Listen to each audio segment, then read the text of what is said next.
maybe I'm not who I am. Sure we are. Weird days, man. Give me a minute to catch up. Hello, my lovely people of the internet. Welcome to another video on monsters. My name is Lucia, and this is my channel where I talk about art and philosophy and history and pop culture, and today, doppelgängers.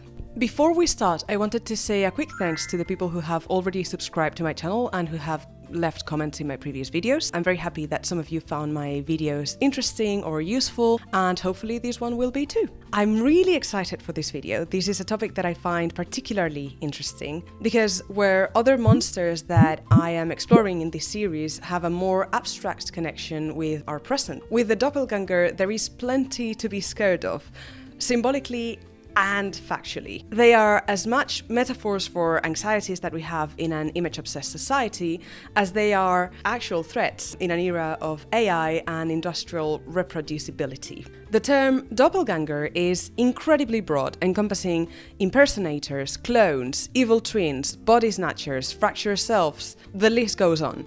But generally speaking, a doppelganger is a double, a copy or an altered version of a person. One thing that I realized while doing my research on this is that The Life of Brian could be considered a doppelganger film, and that made me weirdly uncomfortable for some reason. Where is Brian of Nazareth?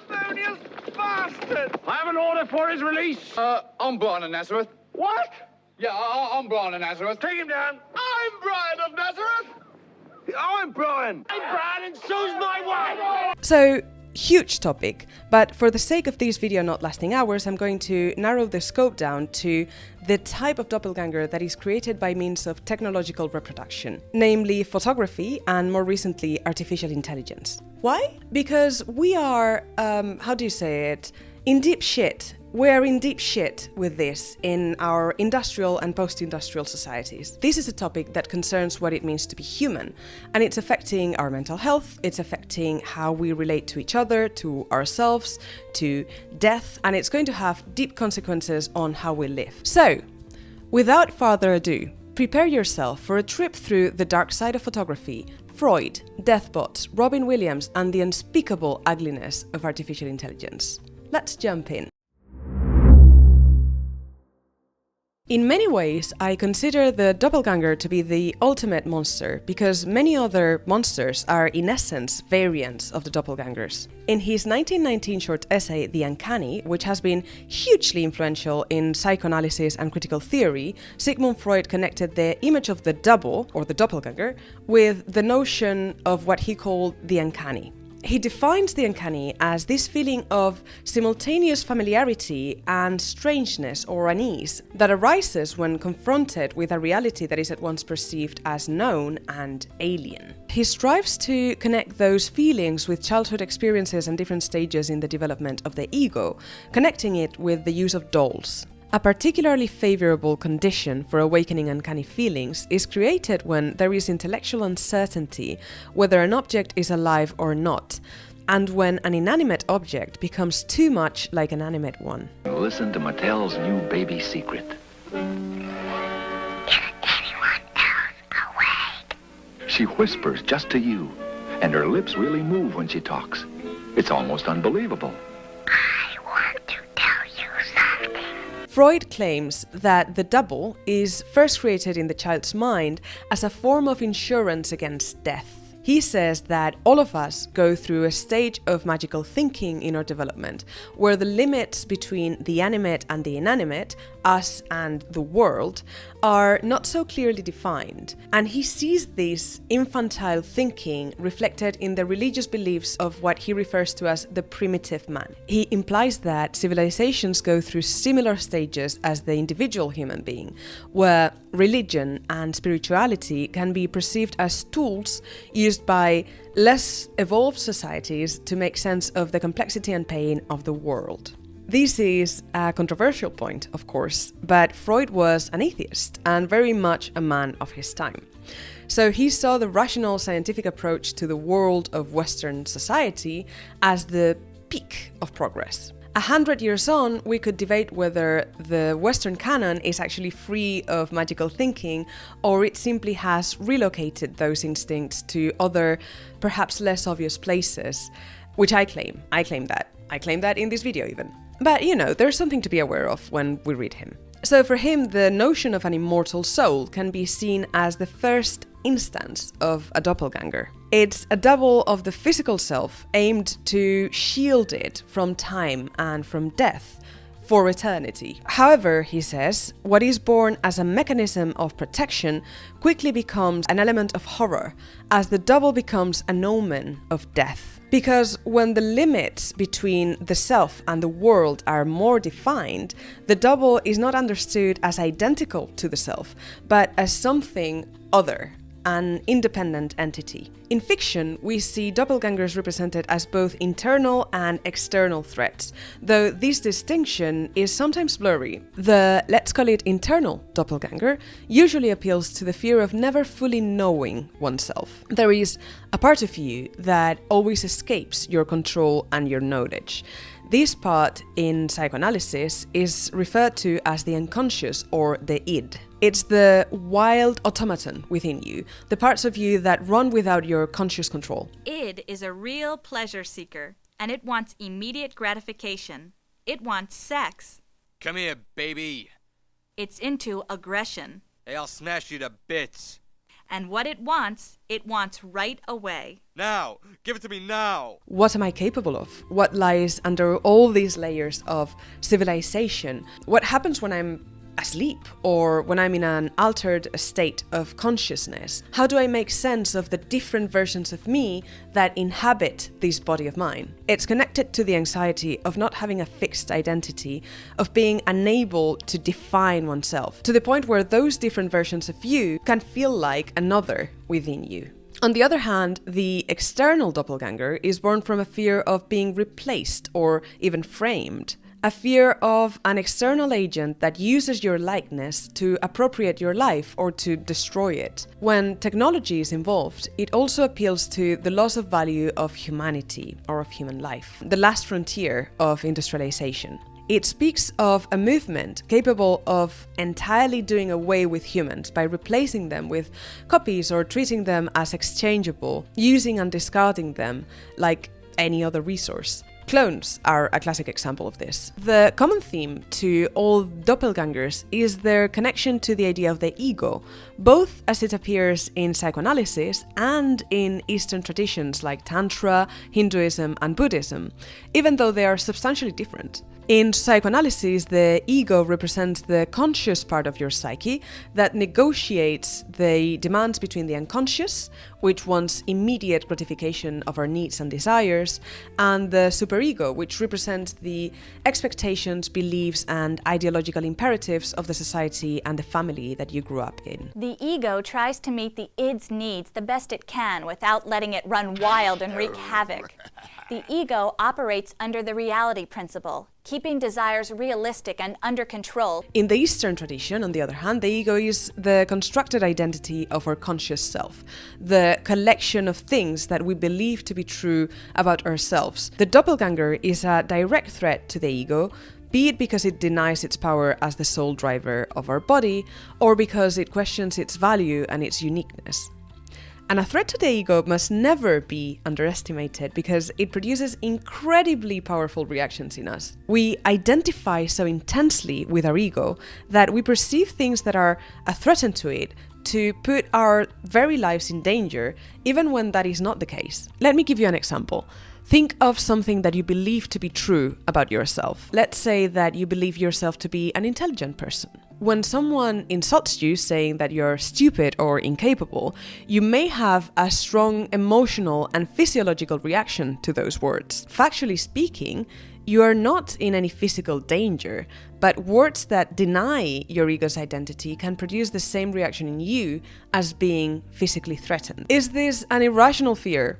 Partially, though that doesn't make it any less real. Eastern philosophy advocates for a higher type of consciousness beyond the ego that can liberate us from its tyranny. But from a material standpoint, in Western societies, technology is creating the scenario where fearing doppelgangers is becoming the only rational reaction. Our lives are intensely mediated by photography. And the world of photography is, by definition, uncanny.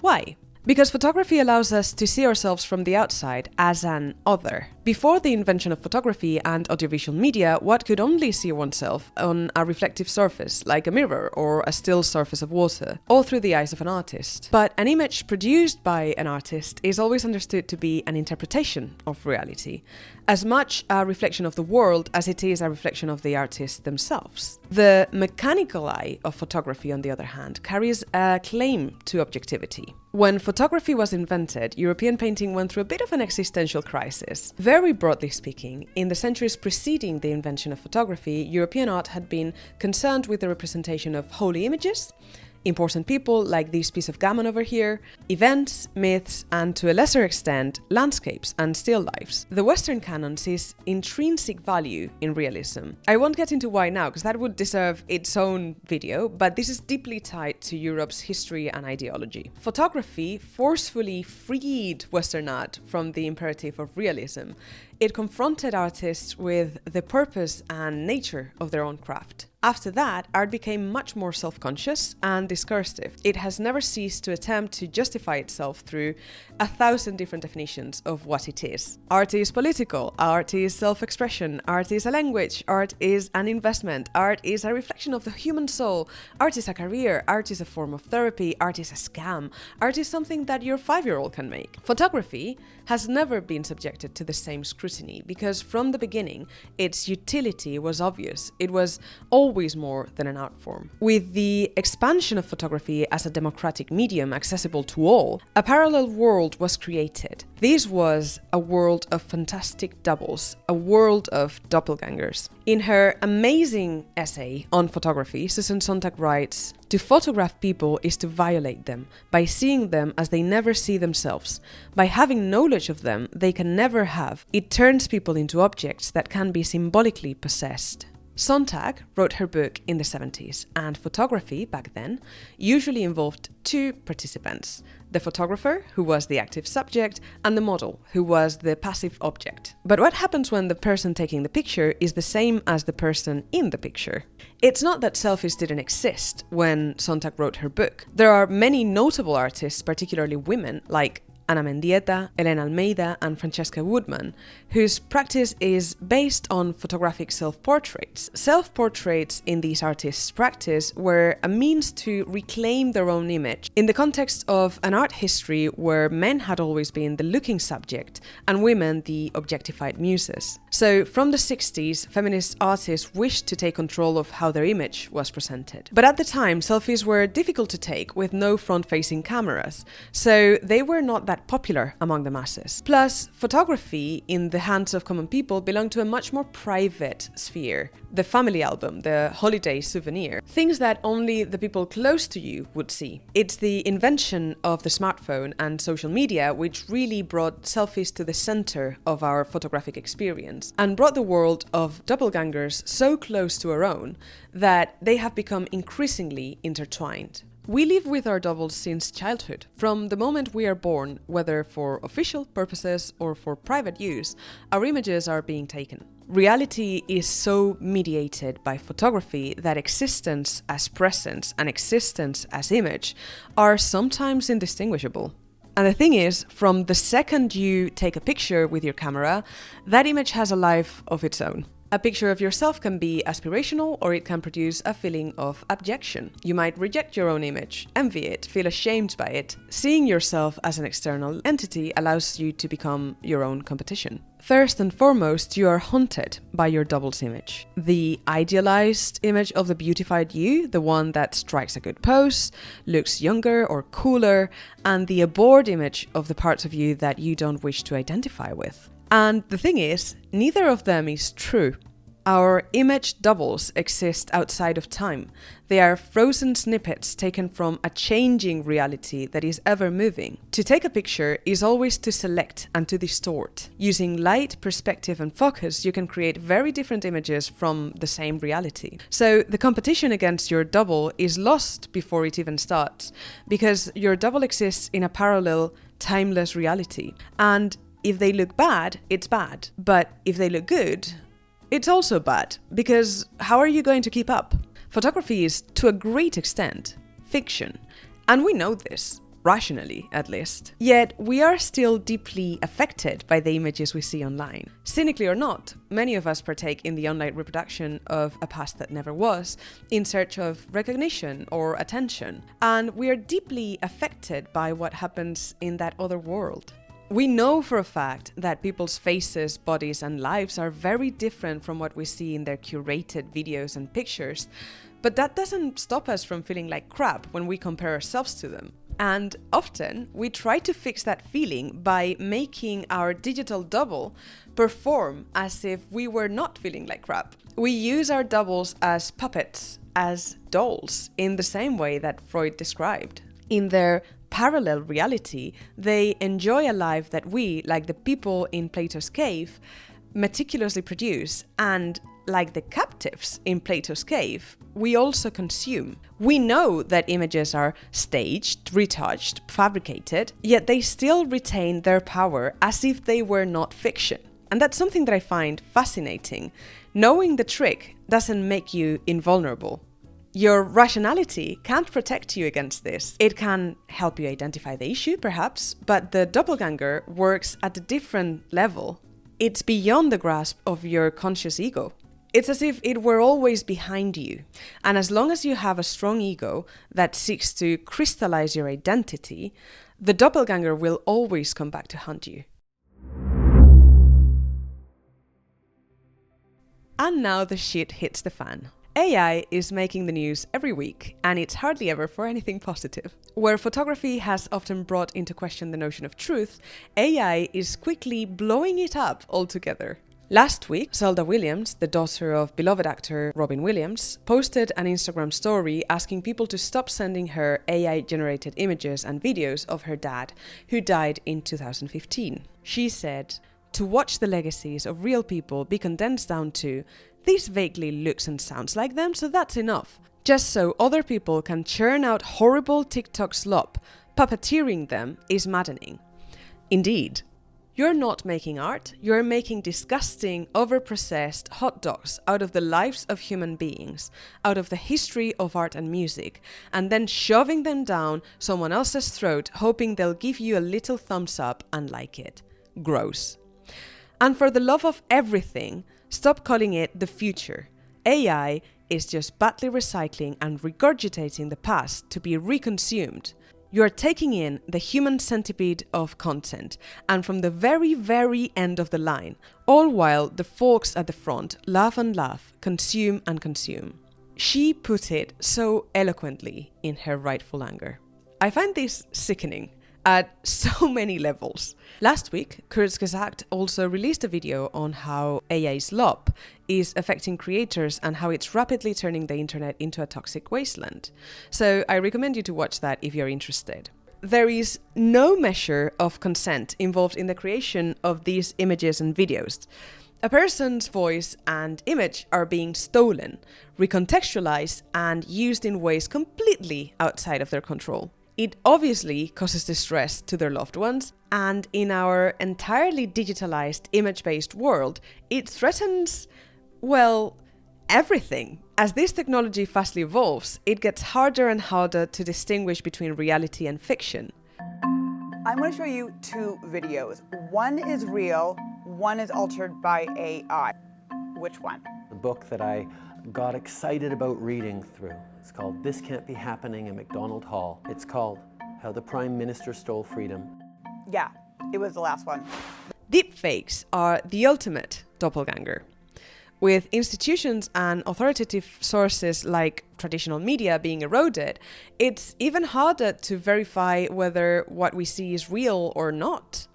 And this applies both at a social and individual level. Anyone could steal your image and your voice to use it for nefarious purposes. It's already happening with scams. This is like an arms race. The people making the synthetic media and altered media are going to get better and better, and the detection methods will get better and better. But there's going to be a point where I'm a little bit worried. I also believe that we may get to a point in our society where you can't believe anything unless you've seen it with your own eyes, or you get the content from some really trusted third party. Ironically, this mirrors the now cliché of indigenous people fearing that photography would steal their souls. In a way, they were onto something. AI is built unequivocally on theft, which is a crime. But for some reason, and that reason is money, it seems like we are just expected to deal with it and not make a fuss. Because this is the future, or so keep people repeating, like Zelda rightly said. You don't want to be left behind, do you? AI is happening. It's unstoppable. That's the presentation card. As if it were a fucking typhoon. But it's not. It's a man-made nightmare that a lot of people are planning to make billions on at the expense of human pain and dignity. And I think this whole "it's the future" nonsense, it's just a tactic to disarticulate critical voices before they even arise. Because the objective of technology under capitalism is to maximize profit for the owners of the means of production, the CEOs and partners of the world, not to make humans' lives better. On a similar but even darker instance to Robin Williams' case, Jim Acosta, a former White House correspondent for the CNN, interviewed last August the AI avatar of one of the victims of a high school mass shooting from 2018. His name was Joaquin Oliver. Ahead of the interview, Acosta tweeted, "I'll be having a one-of-a-kind interview with Joaquin Oliver. His parents have created an AI version of their son to deliver a powerful message on gun violence." No, Jim, you're not interviewing Joaquin Oliver. Joaquin Oliver's life was taken when he was 17. You are interviewing a software puppet that is wearing his face and voice and is saying whatever you have taught it to say. As some critical users online have pointed out, there are plenty of gun violence survivors that you can interview who could give you their actual views on the matter instead of putting words in the mouth of a person who can no longer consent to talking with you. The Guardian relates that Joaquin's dad said he understood this was an AI version of his son, and that he can't bring him back, but it was a blessing to hear his voice again. He said he's looking forward to seeing what more AI can do.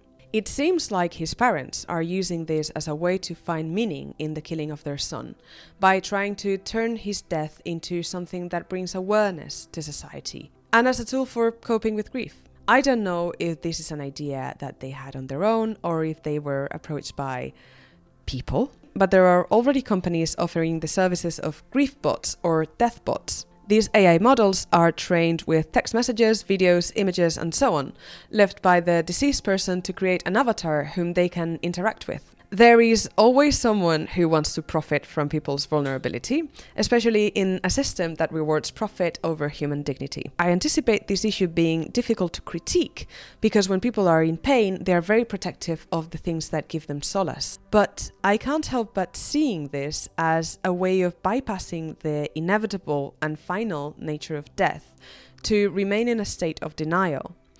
As Elaine Casket, a London-based cyber psychologist, puts it, if we lose the ability to cope with grief or convince ourselves that we are unable to deal with it, we are rendered truly psychologically brittle.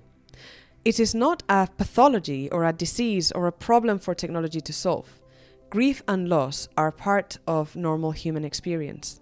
We push death to the periphery so that we don't need to see it, we don't need to interact with it. It's hard to reckon with the passage of time, particularly when the past seems better and brighter than the present. It's why nostalgia is such a profitable resource nowadays. Production companies have started to bring back actors who have passed away some decades ago to star in commercials and films, because not even death can stop some people's greed. You can't let people rest in peace, you need to continue milking them from the grave. But as we look at these known and loved faces, the uncanny feeling haunts us as we recognize them for what they are. A doll, the empty husk of the doppelganger, an omen of death.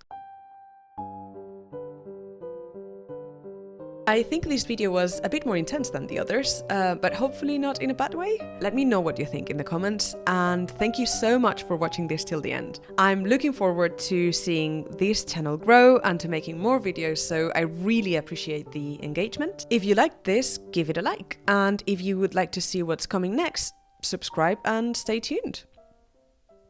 Okay, bye!